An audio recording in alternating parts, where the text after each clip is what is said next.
Okay, welcome to the month of Copilot, June 2024. This is a month of sessions covering the whole spectrum of Copilot, and it's curated by the wonderful people at the Copilot Connection, who run a great podcast. So more details on that at the end of the presentation. So, my name is Jack Fisher, and I'm an M365 solutions architect in the AI and automation space with a love of all things Copilot and Viva. So, in today's session, I'm going to talk to you about the Copilot Dashboard, which is powered by Viva Insights. And it's a really great tool to help you understand the impact of your M365 Copilot investment. There's a couple of links up on the screen here, so you can add me on LinkedIn and read the blog articles that I write at modern-work.uk. So, first off, let's look at the ways that you can access the dashboard. So, it's available in Teams via the Viva Insights app, and it's also available as a standalone Power BI app. Okay, so managing access. So we'll have a quick chat about managing access to the dashboard. So first off, access controls are managed by your global admins within your M365 tenant. And for customers who use Microsoft Entra ID, so that's the artist formerly known as Azure Active Directory, to manage user profile data like your organization or manager data, then the Copilot dashboard is automatically available to a very limited number of users. On average, about 3 to 5 users will be enabled by default. And this automatic access is based on Entra data, specifically the manager hierarchy attribute within Entra. So global admins can disable access at any time should they need to.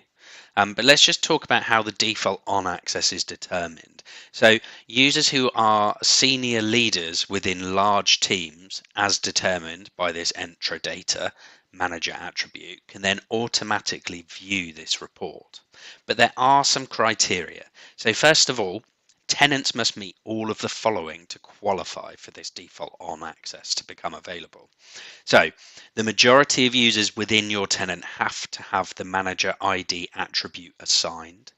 The majority of users in the tenant are part of a single reporting line. And the tenant has more than 2,500 seats within it. Now, for those qualifying tenants, only users who meet both of the following criteria are going to be enabled by default. So the users in the top 2 levels of the organization and the users that have a significant portion of the organization within their reporting line.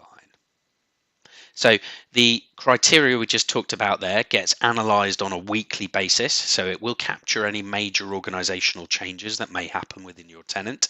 And then each week, any new users who meet the above criteria will gain access to the dashboard. So the M365 global admins can revoke access to these users through the M365 admin center, and they will not get added back unless a global admin re-enables them for the default on access. So in addition, admins can disable access to the Copilot dashboard for the entire organization. More on that to come. So that covers the default on access, but as admins, we may want to manage access for individual users. And this is a pretty simple process, which is good. So go to the Setup tab within the M365 admin center and then select Microsoft Viva on the left-hand side. Then select Viva Insights. Now, sometimes you need to re-authenticate and add your credentials in here, but normally if you've got single sign-on and it's all configured correctly, it should take you straight through. And then under Viva Insights in Microsoft 365, you select the Manage setting for viewing the Copilot dashboard. From here, you can see how many employees have that automatic access at the top of the screen. From there, you can then select General. Right, so then to enable access for new report users, you just simply select the Add User button. You can then search for the people that you'd like to add and then select them from the list. And then at the bottom, you select the Add button. So that's noted on the screenshot on the left-hand side of this. And then to disable access for existing report users, you basically do exactly the same but in reverse. So at the top, you select your assigned users, select the users from the list whom you'd like to remove the access from, and then simply hit the remove user. Right, now we're just going to jump over into a PowerShell session and we'll demo how to disable access for your entire organization. Okay, so we've just discussed how people can gain access to the dashboard in Viva Insights, the Copilot dashboard, but how do we, if we want to remove access for the entire organization because we don't actually want people to view this yet, then what we need to do is we need to jump into PowerShell, and this is going to set up a policy to remove access to the Copilot dashboard for everyone in the organization, including those people that we mentioned that get automatic access. So first off, in our PowerShell window, we are going to connect-exchange online. We're going to use that commandlet to connect up to our M365 tenant.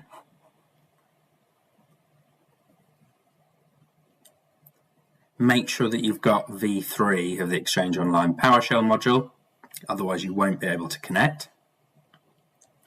And then once that's in, we're authenticated, and after we've twiddled our thumbs for a few moments, and we're in. So now what we're going to be doing is actually adding a Viva module feature policy to this. But first of all, I need to find out what the feature ID is of that Copilot dashboard. So I'm going to use get-viva module feature. Then I'm going to do module ID. And then I'm going to type in Viva Insights and hit enter. So at the moment you can see that there's two different modules here within this feature. That's the reflection module, which as we know in Viva Insights, that's where people can reflect daily on how they're feeling. But then we've got this new one, which is the Copilot dashboard. And this one here, the Copilot dashboard, is the feature ID that we want to use in our commandlet to create a policy. So now that we've got that information, now we know the feature ID, what we're going to do is add a new Viva module feature policy. So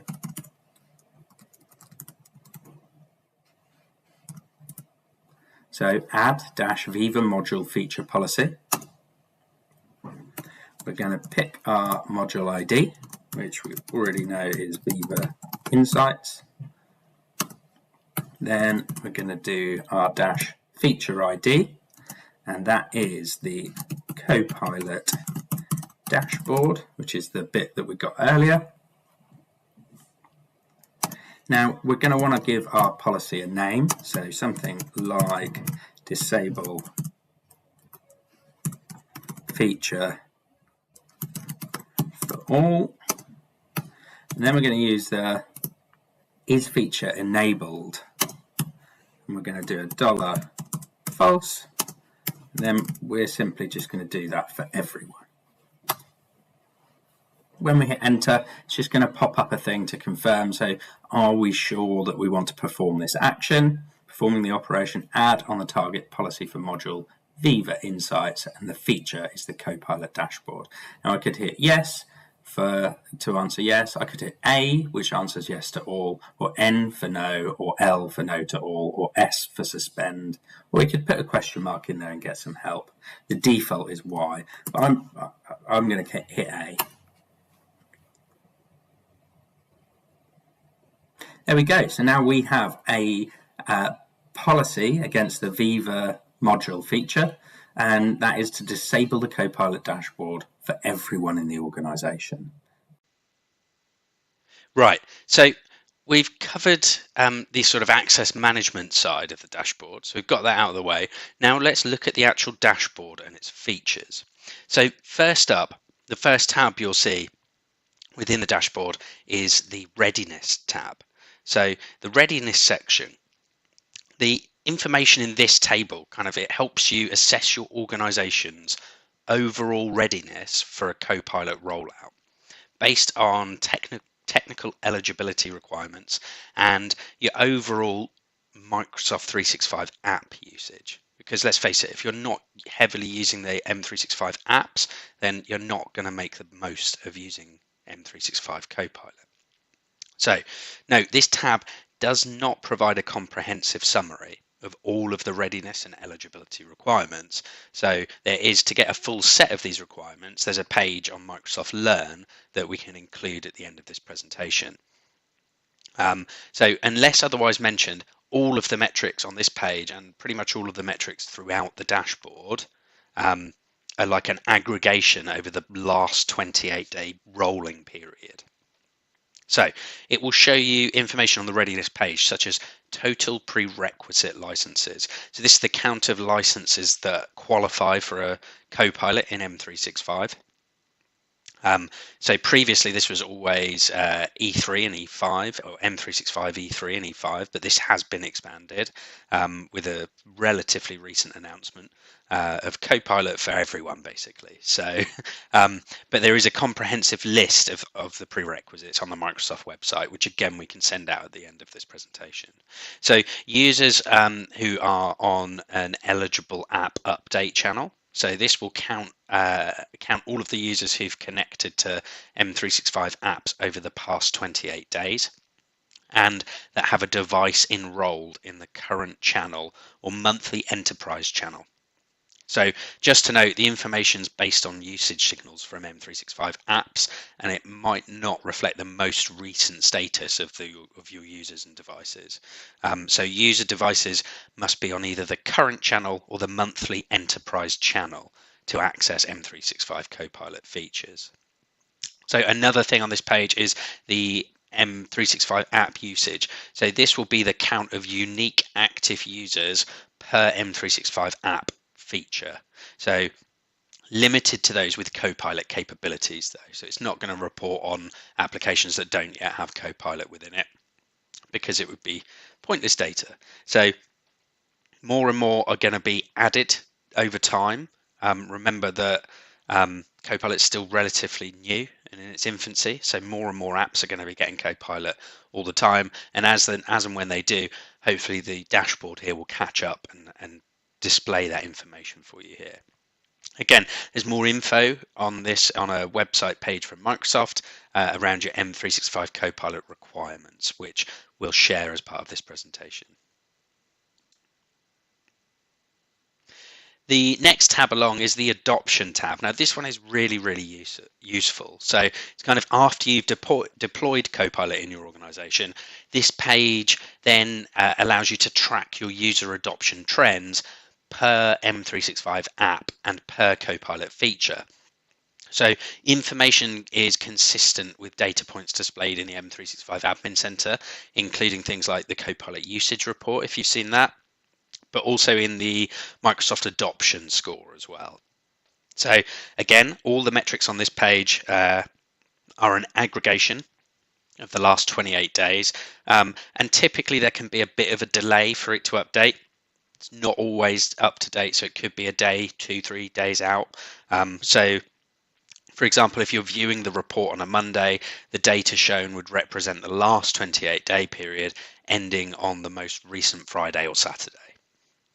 So you also get a user count per application on this page. So this will give you a count of active Copilot users per M365 application over the past 28 days. So an active user is counted as someone who completed any intentional action in Copilot. So that's sending a prompt or generating a Word document, for example, at least once during that time frame. And the applications included here are currently limited, I think, to Teams, Outlook, Word, Excel, PowerPoint, and OneNote. I think Loop might be in there now. M365 Chat wasn't included the last time I checked, but they are adding to this, so you can start to see additional apps come up within there and get the count from there. You also then get user count per feature. So this is be the count of unique active users per Copilot feature. So these counts are currently limited in activities in Teams, Word, PowerPoint, and Outlook, but more features are getting added all the time. So there's some sort of definitions of some of the features here. So to summarize a Teams meeting, user called a Copilot to summarize a Teams meeting. You can use summarize a Teams conversation. So that's where a user has used Copilot to summarize a Microsoft Teams chat or channel conversation. Summarize an Outlook email thread. This is where the users use Copilot to summarize an Outlook email thread. So on and so forth. You can look at drafting a Word document, creating a PowerPoint presentation, generating an Outlook email draft for you, or rewriting a Word document, for example. And then actions per user per feature. So this will show you the average number of actions completed per active user over the past 28 days for each of the features above. The metric only counts the initial step of prompting Copilot to complete some action, so it doesn't include any post-prompt actions such as copying a meeting summary or inserting the drafted email text into an email body, for example. So this metric helps you to assess the intensity of the use of each of your Copilot features and the degree to which users have come to rely on Copilot for key productivity workflows. So an example is if you've got 100 users for the Summarize a Teams meeting feature and an actions per user value of 10, that means that on average, each of those 100 users prompted Copilot in Teams meeting 10 times over the past 28 days, amounting to 1,000 prompts overall. And then on to the next tab within the dashboard. So this is the impact tab. Now this page helps you assess Copilot's impact by layering the results of Microsoft's quantitative and qualitative research on top of your organization's Copilot and M365 usage patterns. So the metrics on this page, again, represent aggregations over the last 28 days. And again, there's that typical 2 to 3 day delay. So again, if you're viewing a report on a Monday, it's probably showing you data from Friday or Saturday.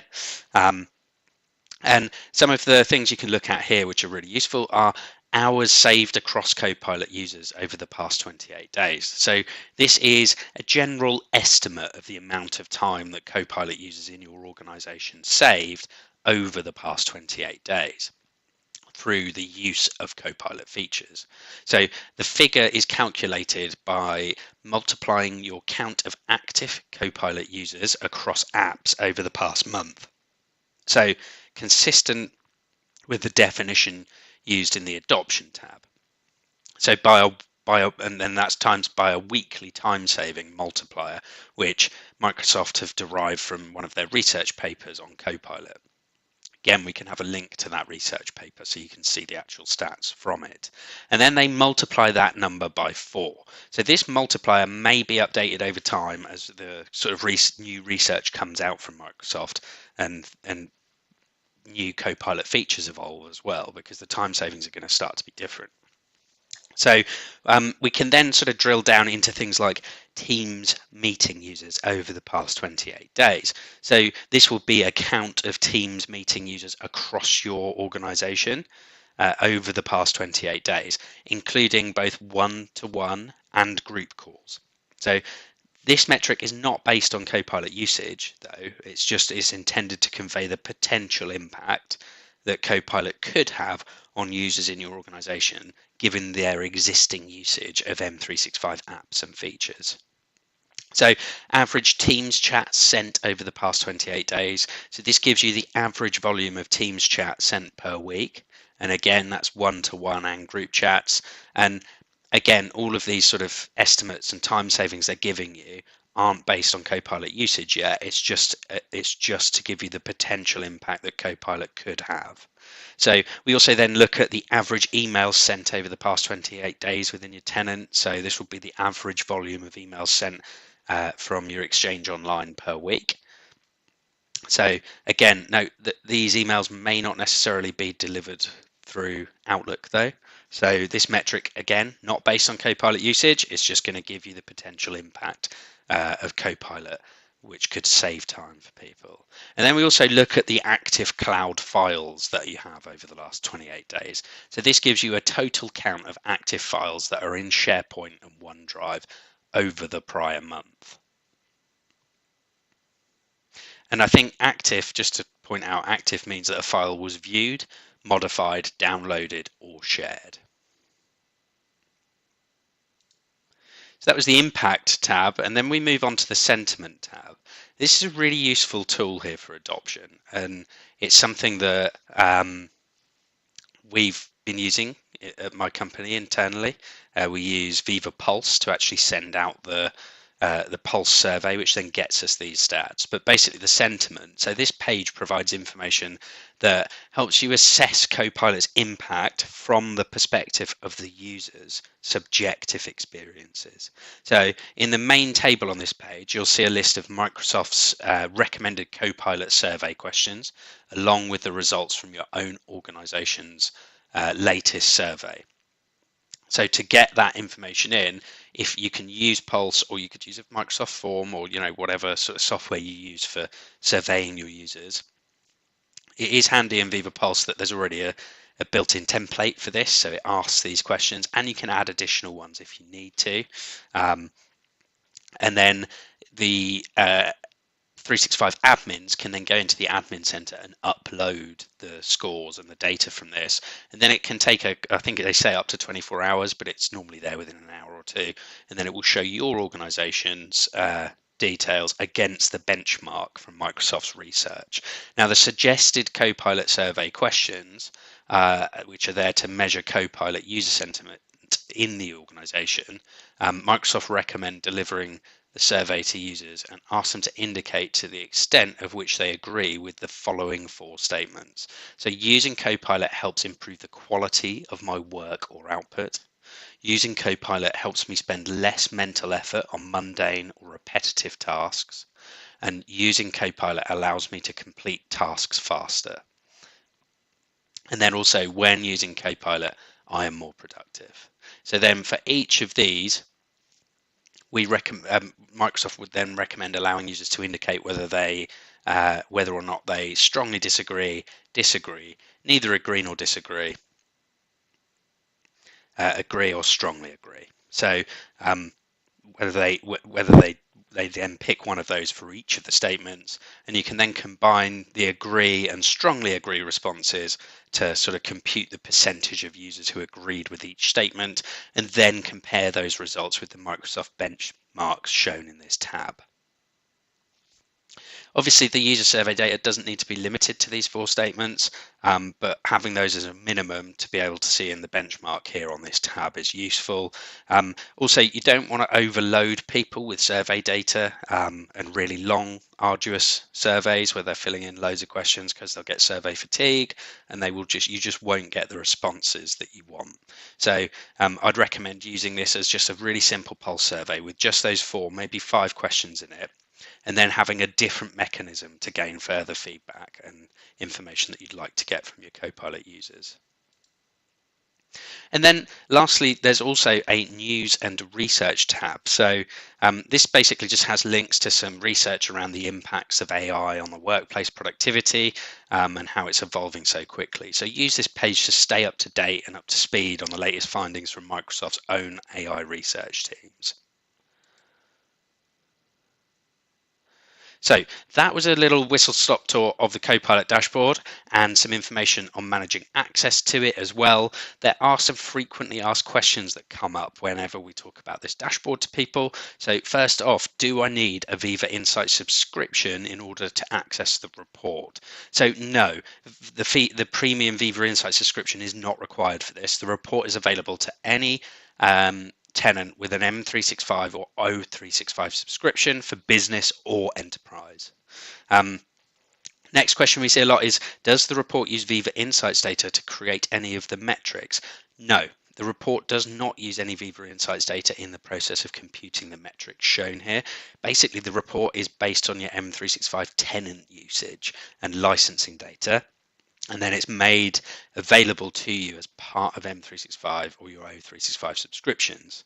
So the values, another question we have are, quite often when you first set this up, the values that you see in it just have two little hyphens with a banner that reads not enough activity data from the past 28 days to show all insights. What's happening? So one of the things that Viva Insights does and does really well is privacy. So to protect individual privacy, you'll only see aggregated insights where there are more than 25 active users. Another thing that sometimes pops up is you receive an error at the time of connecting to the data with the dashboard in Power BI. What should we do? So first, you go and check the M365 Admin Center that you have one of the correct roles listed in the prerequisites section. If you don't, go and get access from your administrator and then ensure that you're using the correct M365 tenant ID when you first connect this to the data.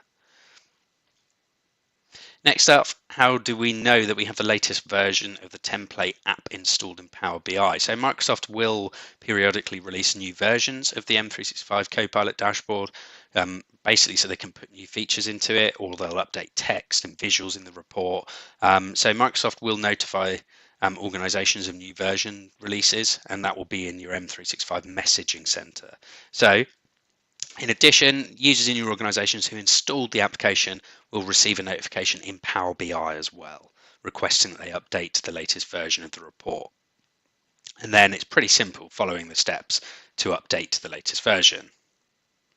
And then another question we quite often get asked, but I've said it about 5 times in this presentation, but what's the time frame for the data in M365 Copilot Dashboard? So the dashboard, like I've said, displays data for a rolling 28-day period. Okay, so that was my presentation on the Copilot Dashboard within Viva Insights. It's a really useful tool. It's got some great metrics in it. I think there's some places for improvement in it. And also, I think there could be some really great stuff you can do when you start slicing some of this data up with other data from Viva Insights, start getting departmental usage within the dashboard and see how different departments are utilizing Copilot, maybe which applications different departments are using more.